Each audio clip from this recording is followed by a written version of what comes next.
احنا اللي قعدناك على الكرسي ودينا مع نشحته. توفيق عكاشة فتح على البحري. ارزع لايك والحقني قوامك. عارفش حكاية المقاول توفيق عكاشة اليومين دولي؟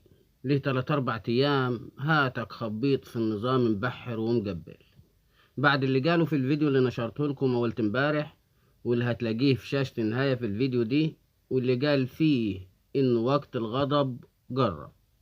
نشر في الليل امبارح تغريدتين ورا بعض، 2 أوسخ من بعض.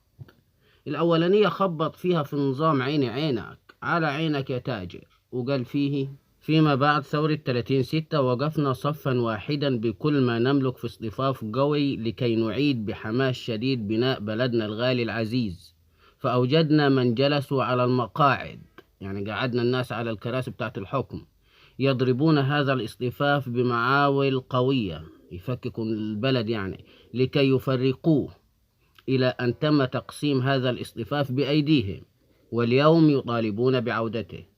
العدل في الحكم على الديون ونتائجها. هل سوف نشهد فجر بعد أن شهدنا جميع أوقات صلاة العشاء منذ 71 سنة، يعني من ثورة يوليو؟ والتغريدة الثانية قال فيها بالبلدي إنه مصر مع تشحت.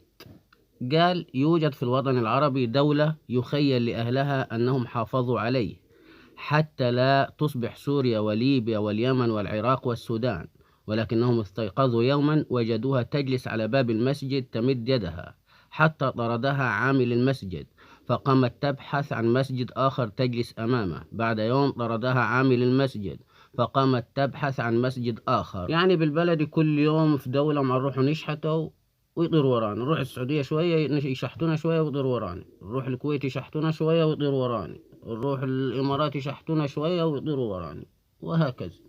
وتنساش ان توفيق عكاشة برضو قالها في الفيديو، ولا نسيته؟ اهو اسمعوا. انت زي ما انت لا اشتغلت ولا اتنيلت. دول الخليج عليك كان زمانك بتاكل طين. دول الخليج قالت لك: يا عم انا وقفتك على رجليك، انتوا اشتغلوا بقى وكملوا. احنا قلنا لها: لا يا ست، احنا عايشين على الشحات. الشحات له نص الدنيا يا جدع. وبعدين معاك يا عم توفيق، شكلك ناويش تجيبها على بر. اديني ما اقول لك، شكلك ناويش تجيبها على بر. اعمل يا ابوي لايك، خلينا نلقى لي مصلحة. سلام.